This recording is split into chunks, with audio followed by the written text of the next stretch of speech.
우리 하나님께서 우리에게 주시는 말씀 7월 14일 월요일 본문입니다.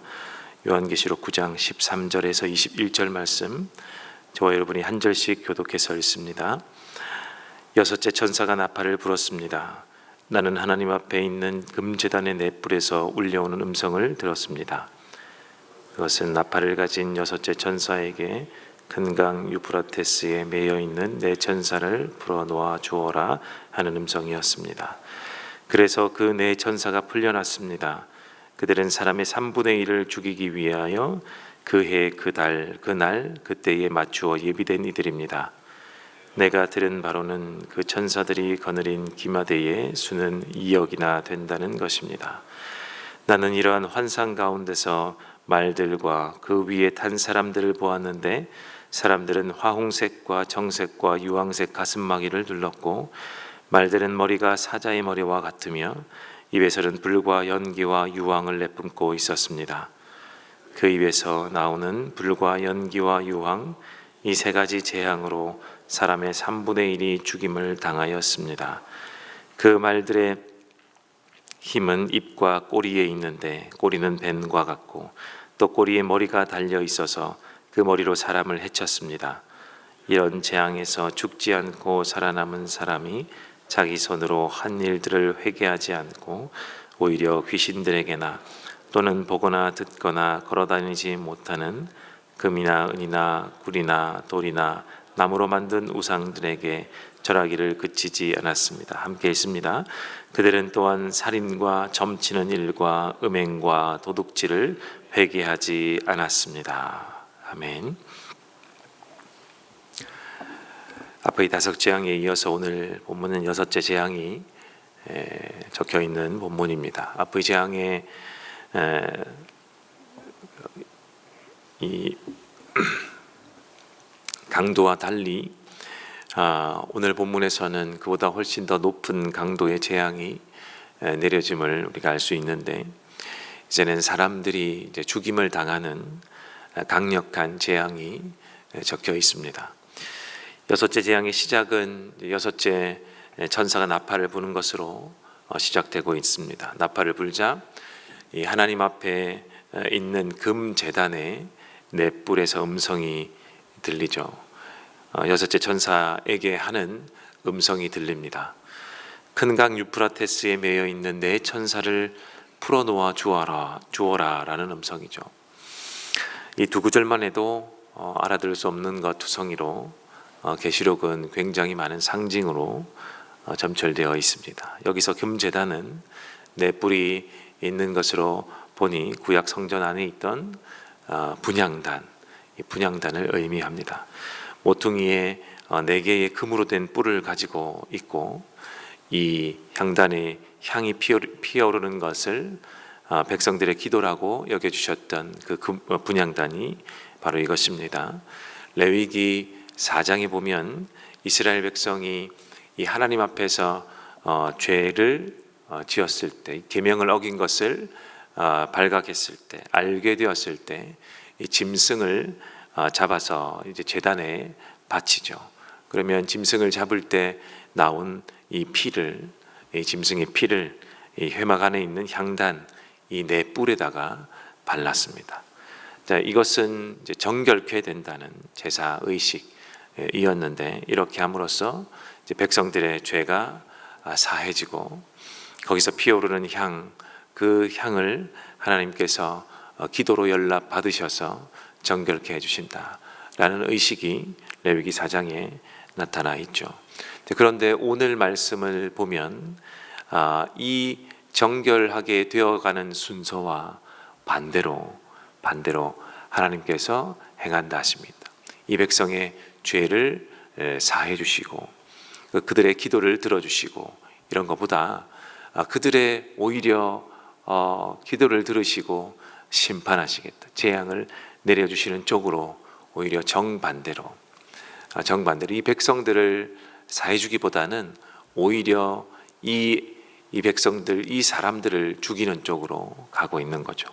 왜냐하면 이 분향단에 이 백성들의 이 사죄의 피가 발라지지 않은 때가 오래되었고, 여전히 이 백성들과 대적의 죄가 계속해서 차오르는 것이 반복되었기 때문에 오히려 하나님은 이 신원하는 이 소수의 신원하는 기도를 들으시고 오히려 이 백성들과 다수의 차올랐던 죄의 대상을 하나님이 없애버리시겠다라고 말씀하고 있는 것입니다. 그래서 하나님께서 직접 유프라테스에 매여 있는 내 천사를 풀어놓아 주어라. 이것부터 이제 재앙이 시작되는 거죠. 여기에 그러면 과연 내 천사는 누구일까? 하나님의 명령으로 노임받는 이 내 천사. 여기도 처음에 천사에게 이 말씀을 하고 있는데 이 또 딱 다른 천사, 이 내 천사가 나오는 같은 천사가 아닐까 하지만 사실 같은 천사는 아닙니다. 과연 그러면 이 내 천사는 누구일까? 라고 할 때 노임받는 이 내 천사는 심판의 사자. 이미 하나님께서 예비해 놓고 준비해 놓았던 심판의 사자라고 볼 수 있습니다. 이들은 이미 준비되어 있고 명령만을 기다리고 있는 것처럼 묘사되고 있죠. 이들의 목적은, 이들이 풀려나서 행하는 이들의 목적은 사람의 3분의 1을 죽이기 위함입니다. 이 3분의 1을 죽이기 위해서 시간, 날, 년 이렇게 표현하면서 미리 준비되어 있었음을 상징으로 보여주고 있습니다. 이들이 매여 있었던 곳은 큰 강 유프라테스죠. 이 유프라테스 강은 팔레스타인 땅, 이스라엘을 포함한 그 중동 지방의 팔레스타인 땅의 북동부 지역에 위치한 강인데 구약 성경을 보면 이스라엘 이 땅을 침공하려 올 때, 큰 나라들이 침공하려고 올 때 다 이쪽 큰 강 유프라테스를 넘어왔습니다. 아수르도, 바벨론도, 페르시아도 이쪽으로 침공해 올 때는 큰 강 유프라테스를 지나서 왔습니다. 그때마다 건너는 강이 유프라테스였기 때문에 이 강에서 풀려나서 치러 오는 내 천사는 그러한 나라와 같은 상징이겠구나를 우리가 미리 예측해 볼 수 있죠. 그리고 이 내 천사가 거느리고 오는 기마병들이 있는데 이 기마대가 있는데 이 기마대의 숫자가 2억이라고 오늘 세번역 우리가 읽은 세번역 성경은 적고 있습니다. 그럼 이 내 천사하고 이 천사가 2억의 기마대를 끌고 오는 과연 이 존재는 누구를 상징하느냐라고 볼 때 사도 요한 당시에 로마 군대를 지칭한 것을 우리가 알 수 있습니다. 이 이스라엘을 치러 온 그 큰 나라들 아수르, 바벨론, 페르시아 이 모든 나라가 유프라테스 강을 넘어왔고 로마도 그러한 나라 중에 하나다라는 것을 상징하고 있죠. 그리고 분향단의 네 뿔로부터 음성이 나왔다는 것은 동서남북 이 네 곳으로부터 꽉 차 있다라는 상징을 나타내는데 2억의 기마대를 이끌 만한 거대한 군대가 꽉 찬 강대국으로서 넘어오던 유프라테스 강을 넘어온다. 당시 로마 군대라는 것을 상징하는 것입니다. 당시 로마와 유대 간에 큰 전쟁이 세 차례 벌어집니다. 사실 일방적 전쟁이기는 합니다만 이 기간 동안에 유대 이 나라는 항전을 하게 됩니다.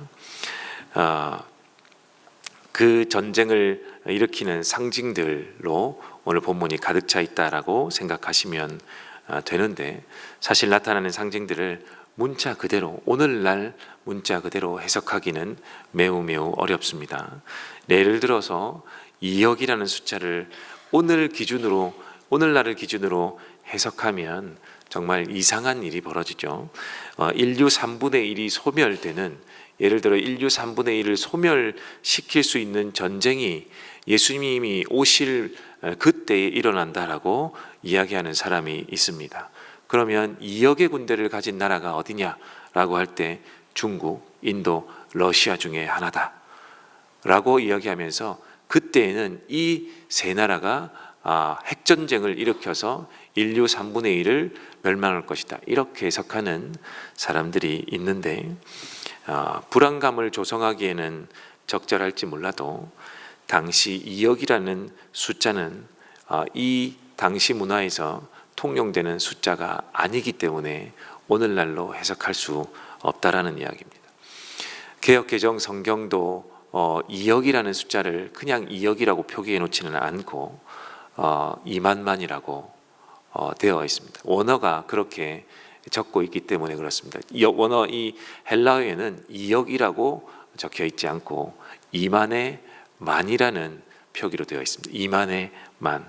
당시 유대인들이 최대치로 숫자를 쓸 때 1000 혹은 만 여기까지밖에 사용하지 않습니다. 그 이상의 숫자가 사실 필요한 시대가 아니었기 때문에 그러죠.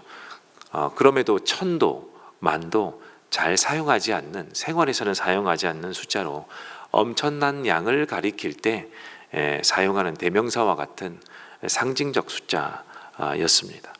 예수님의 비유에서 보면 1만 달란트 빚진 자가 나오지 않습니까? 이 1만이라고 할 때 만도 사실은 통용되는 숫자라기보다는 갚을 수 없는 금액을 빚진 자라는 의미로 엄청난 숫자의 빚이다 라는 것처럼 사용됩니다. 즉 유다 나라를 치기 위해서 로마가 엄청난 숫자의 군대를 이끌고 온다라는 거고요. 실제로 엄청난 숫자의 군대를 동원해서 유대를 쳤습니다. 3번에 걸쳐서 전쟁을 일으키고 유다 나라를 치게 되는데 유다 나라는 항전을 하게 되죠. 규모와 숫자에서 턱없이 모자랐기 때문에 항전밖에는 되지 않습니다. 전쟁이라고 하기보다는 오히려 유대인의 입장에서는 전쟁이라고 하지만 항전 정도였습니다. 결국 다 쥐게 되는데 다 지고 말았기 때문에 로마는 예루살렘 성전을 파괴하는 것까지 자행합니다. 산산조각을 내버리고 말죠. 그러한 수모를 겪게 되는 유대 전쟁을 하게 되는데 그 이후에 유대는 나라 자체가 사라지게 되고 말죠. 19절까지 구절들은 이 거대하고 강한 로마 군대가 행할 일들을 나타내고 있는 것입니다. 실제로 3분의 1 이상이 될지도 모르는 유대인들이 이 로마 유대 간 전쟁에서 죽임을 당했습니다.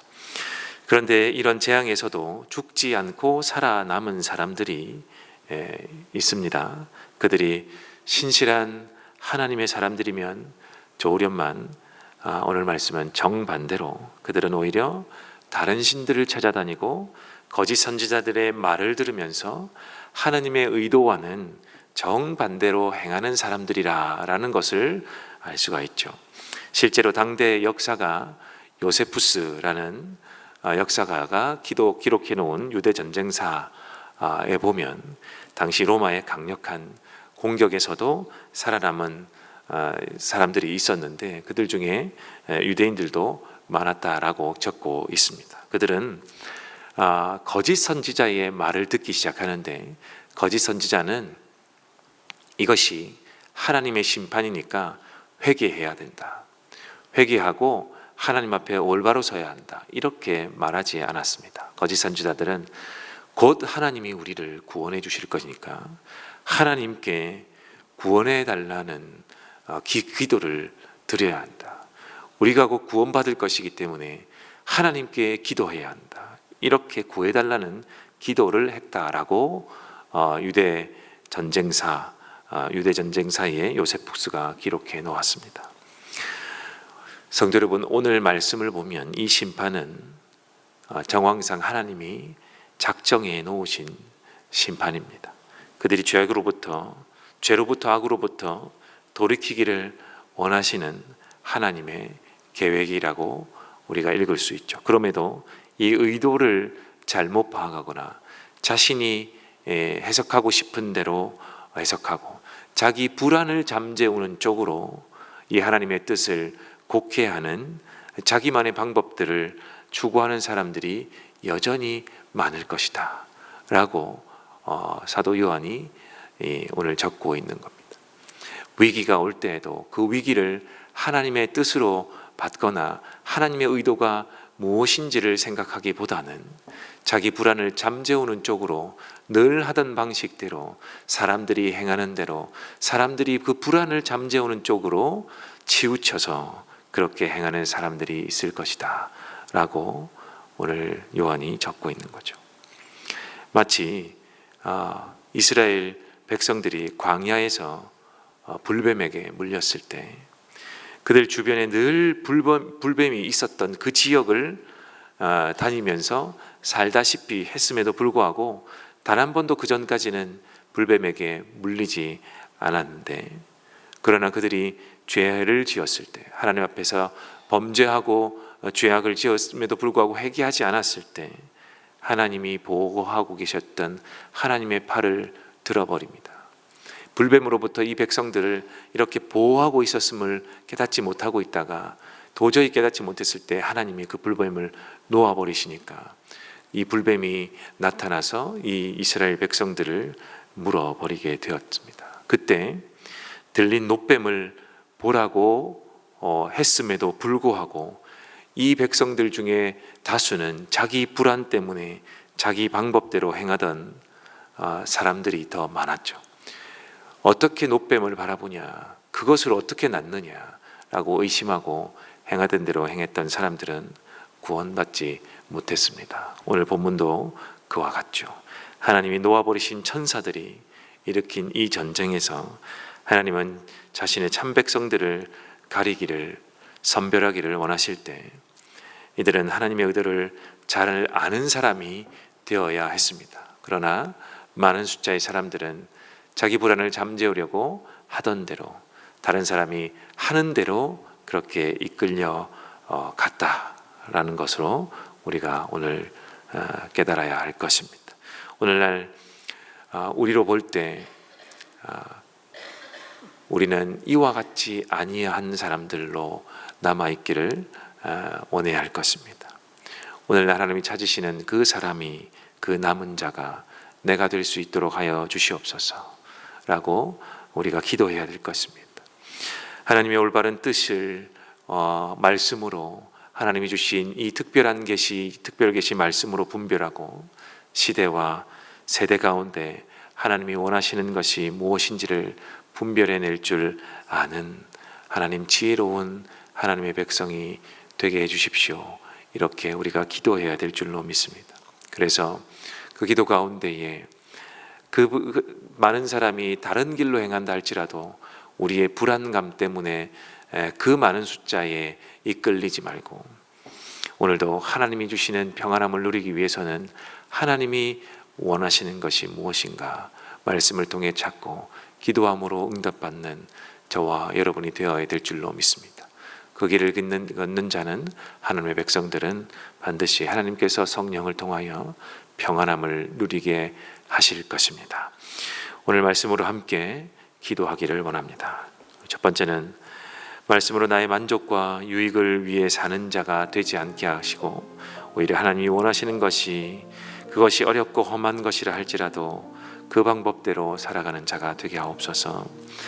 내 유익을 쫓아 사는 자 말고 하나님의 유익이 어떠한 것인지를 분별해내는 지혜로운 우리가 하나님 되게 하여 주십시오 라고 우리 말씀을 가지고 첫 번째 기도해 주시고, 두 번째는 다음 세대를 위해서 기도하는 월요일인데, 다음 세대 또한 자신의 뜻과 만족함을 추구하지 않고 오직 주님 한 번만으로 사는 우리 다음 세대, 우리의 자녀들이 되게 하옵소서라고 우리 두 번째 기도해 주시고, 우리 세 번째 타지키스탄 단기 봉사를 이미 가 있고 또 출발할 준비하고 있는 여러 단기 봉사 팀들도 있습니다. 그리고 여름 성경학교도 시작되었는데, 하나님 우리 단기 봉사와 여름 성경학교를 붙드시고 은혜 있는 귀한 시간들이 다 될 수 있도록 아무런 사건과 사고 없이 모든 것이 순적하게 하나님 뜻대로 잘 마칠 수 있도록 하나님 하여 주옵소서.